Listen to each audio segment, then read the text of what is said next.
Now at 6, a suspect is in jail. What the Lenoir County Sheriff's Office is saying after deputies were shot at late last night. Plus, the president and former president square off tonight. We'll have everything you need to know about the first presidential debate of this election. We are also following some things you could vote on here in North Carolina come November. The latest on lawmakers' push to put some constitutional amendments on the ballot. And the funding battle continues. We'll have the latest on a bill that would allow child care centers to stay open. Those stories and more are coming up on this Weather Alert Day. Now, it's your forecast first from Storm Team 9. And already we have seen severe thunderstorm warnings issued in several counties on this Storm Team 9 Weather Alert Day. Greenville's actually been on the quieter side of things all afternoon long, relatively speaking here. We still have some cloud cover, but most of the bigger thunderstorms have been affecting our southern counties, and even there, we're finally starting to see the coverage settle a little bit now. You can see the heaviest storm action is down across Onslow County. As we tighten up the view, a cluster of thunder showers moved out of Duplin County into Onslow, is closing in on Jacksonville. Also over around Carteret County, either side of Emerald Isle and Morehead City, some heavy downpours. A lot of hail was reported earlier today with the initial batch of rain and storms moving through, and also some strong winds along the coastal waters. In some cases, some sensor readings indicating between 40 and 60 mile per hour gusts in a few locations. So it'll be good to finally see things end as we head deeper into the night. Will we see any more storms tomorrow? We'll have the answer coming up. The longest running newscast in the East is now. On your side, this is WNCT 9 News at 6. We are following two big stories tonight. The first presidential debate of the 2024 election is happening tonight in Atlanta. Both President Joe Biden and former President Donald Trump are set to talk about the issues that matter the most to you. And here in the East tonight, the search is over for a suspect. The Lenoir County Sheriff's Office says shot at deputies.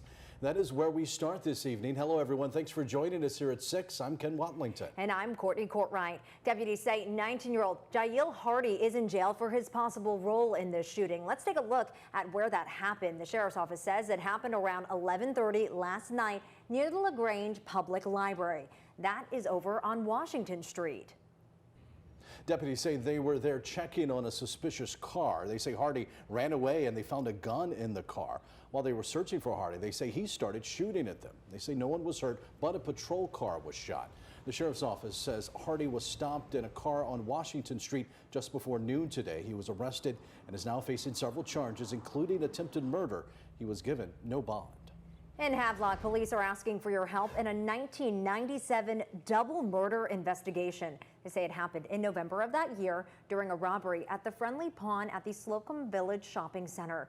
Investigators say John Matt Miller and James Smith IV were killed. They say today they searched evidence in the area of Greenfield Heights Boulevard. They believe evidence was disposed of after the robbery happened. If you have any information about this double murder, call Havelock Police. And a Sampson County man pleads guilty to the murder of a Greenville man in Duplin County.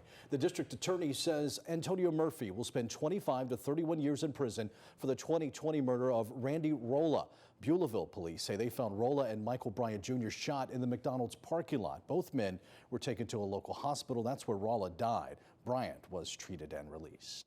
WNCT is your local election headquarters. President Joe Biden and former President Donald Trump face off tonight in the first presidential debate of the 2024 election. The Biden campaign says he plans to paint Trump as too dangerous for the White House. On the other side, Trump's campaign is urging him to focus on crime, immigration, and the economy. The performances are what undecided voters say they will be looking at most tonight. Not super huge fan of either, but just if they're respectful to each other, I feel like that's super important. New polling shows voters planning to watch this debate are mostly looking to see how Biden and Trump perform, with 20% saying the debate will help them decide how to vote. And here in Eastern North Carolina, many people will be watching the debate from home. We talked with an East Carolina political science professor about what you can expect. On your sides, Aaron Jenkins joins us in the studio tonight. So, Aaron, what are you learning? Well, one thing that's unique is that this is the earliest first debate that we've seen in a while. Dr. Peter Francia says normally we wouldn't see the first debate until sometime in September. He says there's just a lot of interest in this year's election since both of the candidates are so familiar to the American people. Presidential debates are the Super Bowl of political events. It's a big event on the national stage with lots of eyes on both candidates. We had 4 years as Donald Trump as president, so people know what they get with Donald Trump. Of course, Biden is the president right now, and voters always have strong opinions about an incumbent president. So these are two candidates that the voters are very familiar with. Dr. Peter Francia is a political science professor at East Carolina University. He says both candidates will try to focus on their own priorities. On the Donald Trump side, there's going to be a real focus on cost of living has gone up while Joe Biden has been the president. Increases in rent and in mortgages and the everyday price of groceries. On the Biden side, certainly there's going to be a focus on the issue of abortion. That's an issue that polls well for Democrats. Biden will also talk about January 6th. Francia says both Trump and Biden could have something to prove to voters. I think Trump will want to avoid any sort of over-the-top outbursts, and Joe Biden is going to need to avoid any senior moments. Regardless of the debate, though, Francia says it could have a minor impact on voters. And there's very few undecided voters. Poll after poll after poll shows that both nationally and in North Carolina. So if voters have already made up their mind, the ability of the debate to sort of change the trajectory of this race, it seems unlikely. There would need to be something dramatic happen. Now, regardless of the outcome of the debate, Francia says it's good for people watching to become more knowledgeable about some of these topics. In the studio, Aaron Jenkins, 9 on your side. Aaron, thank you. And coverage of the debate starts at 8 o'clock right here on WNCT. Then the simulcast of the CNN debate starts at 9. Again, all of it tonight here on WNCT. Voters will weigh in on whether to change the state's constitution when it comes to who can vote. The General Assembly voted to put a proposed amendment on the ballot today. It would change the wording of the Constitution to say only U.S. citizens can vote. Republicans who pushed for this say it's needed for clarification. Democrats say it is unnecessary and the Constitution is already clear. So I hear a lot from my friends on the other side of the aisle about democracy. And so I want to encourage you to please support this bill. I don't need anybody to lecture me on what I should do as an individual across the aisle. And I want you to be clear on that. Republicans proposed other amendments today too, but so far there is not enough support for those. State lawmakers are approving funding that will help keep child care centers across the state open. This just days before funding runs out. It's about $67 million. Republicans say this will be enough to cover the next 6 months. This also gives them time to negotiate the state budget. Protesters, including child care center operators, went to the General Assembly yesterday, calling on lawmakers to do more. Police arrested 8 of them after getting noise complaints. Without this funding, nearly a third of child care centers say they're at risk of closing. My understanding of that is that what we're proposing should take care of the backlog. That number wasn't just pulled out of thin air. Governor Roy Cooper is criticizing Republicans for also pushing to spend hundreds of $millions to help families pay to send their children to private school. We have an update to a story we told you about yesterday. Carolina East Family Medicine Clinic has a temporary doctor. Quasar Health Solutions is the new company that acquired the office. They tell us the doctor started today. It comes after the office suddenly closed because the former doctor took unexpected time off, leaving patients with lots of questions. Quasar released a statement today saying in part, quote, "We ask for patience as we manage this transition and assure our commitment to providing the care our patients deserve." In New Bern, the Board of Aldermen passed an electric rate increase on Tuesday. 9 on your side, Sarah Gray Barr followed up with city officials and has more tonight. City officials tell me this increase was necessary because power costs are increasing. This rate increase would cover a $3 million deficit. I sat down with city officials to learn more. As the power system ages, the Director of Public Utilities says it's unable to meet the growing infrastructure needs of New Bern's expanding population. Bottom line up front, in very general terms, we're operating at a loss. We've been operating at a loss since 2020. Currently, we're about $3 million. Currently, the city serves around 24,000 customers. New Bern's Director of Public Utilities recommended a rate plan with a 5% overall electric increase across 2025, 26, and 27. This plan included riders to help recover both current and previous power costs. An alternate rate plan proposed included an 18% increase for 2025, a 0% increase for 26, and a 4% increase in 2027. Mayor of New Bern, Jeffrey Odom, says over the past 10 years, the city has actually decreased their electric rates on 3 different occasions. Costs have increased over the last 10 years. Our competitors, such as Duke, they've increased their rates while we lowered our rates. So now there's a bigger differentiation, and we're lower than Duke by quite a bit. And that delta is really what's come back to bite us. In the meeting, the aldermen unanimously passed a different plan altogether. It's a 6% increase for fiscal year 24-25 only. Odom says that 1% increase helps cover the deficit while also giving the city time to work toward a long-term plan. These electric rate increases are expected to go into effect on July 1st. To see those increases, we have them over on our website at WNCT.com. In New Bern, Sarah Graybar, 9 on your side. Still ahead here on WNCT 9 News at 6, ECU Golf will have fresh greens next season. We will update you on the construction over at Ironwood. Plus, Concert on the Common is back. Take a look at that stage. We are live there tonight with who's performing on this very warm evening.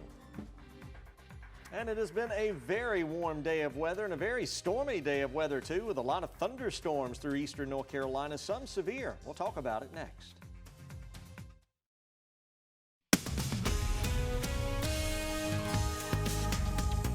Summertime day of weather started out with a lot of heat and humidity, and that really created an unstable atmosphere. And as we were telling you over the past couple of days, that really worked against us outside this afternoon because a cold front came in, tapped into some of that instability, and that has led to widespread severe weather across several counties. Thankfully, things starting to settle down now a little bit. We've been on the quieter side of things today, actually here in Greenville. Most of the bigger thunderstorms have been south of us, and right now they are finally beginning to exit offshore. Still a few residual heavier cells, most notably across Onslow County, where they've already seen a fair amount of rain today. Heavy pocket of showers and storms just north and west of Jacksonville. Heavier rain also south of Carteret County, offshore of Emerald Isle and Morehead City, too. A lot of hail being reported earlier today with these storms as they were rolling through, and we also had several high wind reports from sensors all up and down the Atlantic coast here in eastern North Carolina. In fact, some sensors indicating between 40 and 60 mile-per-hour wind gusts out of some of those heavier thunder showers as they were moving through. So a very active day to say the least. Nice to see things settle a little bit, although some of those northern counties could still use some rainfall, and we'll have another chance of it once we hit the upcoming weekend. Right now we're at 82 degrees here in Greenville. The dew point is so high it is just muggy and sultry out there. 29.85 is the current air pressure. We've got 84 in Rocky Mount for an air temperature, 87 in Goldsboro. Compare that to a rain-cooled reading of 79 in Kenansville, but the dew point's so high it still feels like it's in the mid-80s there.